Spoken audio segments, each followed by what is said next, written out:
And this is the part where we make the call. It's the fewest number of games we've had on all of our shows. It's only 2, NFC Championship game and AFC Championship game.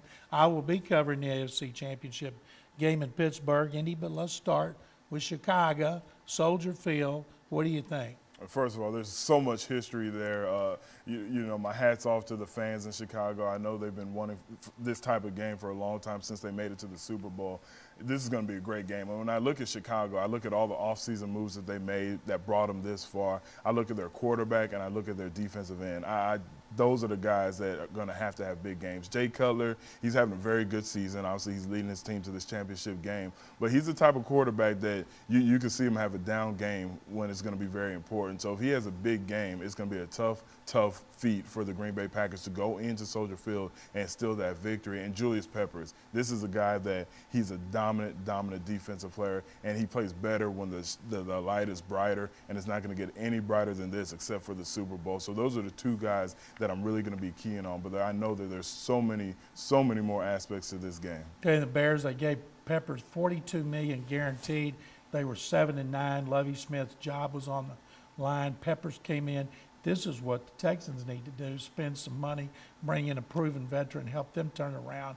And you're talking about the players. Mike Martz, who was like their 3rd or 4th choice as offensive coordinator, he's done a great job with Jay Cutler. And you're right, Cutler's just as liable to have a bad game as he is a good game. But after the way he played in the victory over Seattle, 2 touchdown passes, two running touchdowns, you think he looked like Aaron Rodgers. Now, what do you think about the Packers? Well, when you talk about Seattle, let me step back. I understand they did everything that they were supposed to do to get into the playoffs, but this is still a team, Seattle Seahawks, with a losing record. And when you compare them to the Packers, there's no comparison. And Clay Matthews is my guy. I mean, this guy, he plays the game the way it's supposed to be played. He's your defensive MVP. He's my defensive MVP. And I really think the Packers are going to go in there and give the Chicago Bears all they can handle because they have one of the best defensive players in the game and one of the hottest quarterbacks in the game. And I'm really, really excited about seeing them go to Chicago. And when you think about a game this late into winter being played in Chicago, you think Chicago will have the advantage dealing with the weather. For Green Bay, they're used to the snow. They're used to the cold. If it's 20 degrees, those guys in Green Bay will be playing with short-sleeve shirts on because they're used to that. So I don't think that the Chicago Bears are going to get that home field advantage because of the weather. I think that Green Bay is used to it, and the way that your guy Aaron Rodgers is playing has just been unbelievable. Okay, who do you think is going to win that one? When it's all said and done, I really think Aaron Rodgers and Clay Matthews are going to lift this team to victory, and the Green Bay Packers are going to win in a somewhat of a shootout, 24-21. I agree, but I think it's going to be like 30-27. Wow. And former Texan, Tramon Williams, cornerback, should have gone to the Pro Bowl. To me, he's going to be the unsung hero. Now, I'll be at the AFC game, Pittsburgh, Heinz Field. Can the Jets pull off a 5th road victory in 2 seasons under Rex Ryan?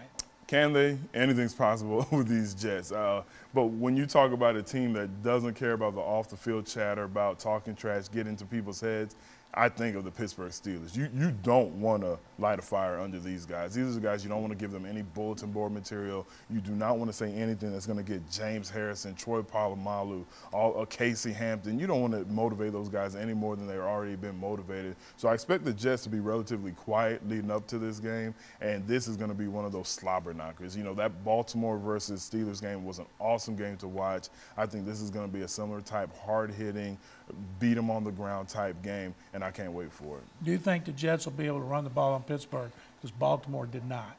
And you know what, when you look at Baltimore and you look at that great running back in Ray Rice and they weren't able to successfully run the ball, the Jets, they have 2 guys. They have that 2-headed monster in LT and Sean Green. And there's something about LT, he just looks magical. Even though he only had 43 yards last game, he carried the ball 10 times with a 4.3 average, which is a decent average, but he was making the yards when he needed to make them. He was making the touchdowns when he needed to make it.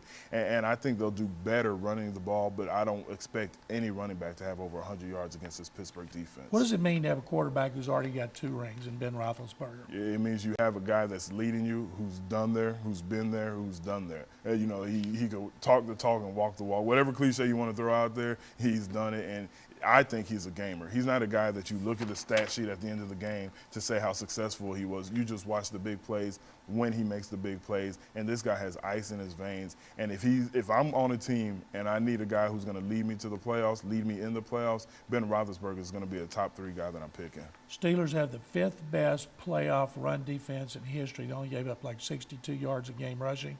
Can Mark Sanchez go into Heinz Field and win his 5th road playoff game in 2 years? I'm going to say no. And not only that, when you talk about the stat with the running, then you're going to say Mark Sanchez is going to have to beat you with his arm. Every time he drops back, James Harrison, who had 3 sacks last game, I'm just so impressed with this guy. I saw him take over a whole series. Even when he wasn't having sacks, he was hitting the quarterback. I don't think they're going to have an answer for him, and I think he's going to be in the grill of Mark Sanchez, and Mark Sanchez will not have a big game. You got me all fired up. I was bummed first that New England wasn't going to be in there, but I would have had to go to Foxborough now. I'm pumped. I hope the Jets get in the Super Bowl. I don't think they will because for our standpoint as being on talk shows and writing, you can't ask for a better team than the Jets. And can you imagine Rex Ryan having to stand up and answer all the foot fetish stories? That's something almost would be worth paying to see. Now, you think it's going to be Pittsburgh. Give me a score. It's going to be a low-scoring game. It's going to be, again, one of the most enjoyable games to watch with hard-hitting action, a little bit of shoving after each play. You're going to see a lot of that, but I got Pittsburgh winning 17-14. I'm going with Pittsburgh. I'm going to say 19-16, but we both thought the Ravens and Steelers wouldn't be a lot of scoring either, and they did because of the touchdowns.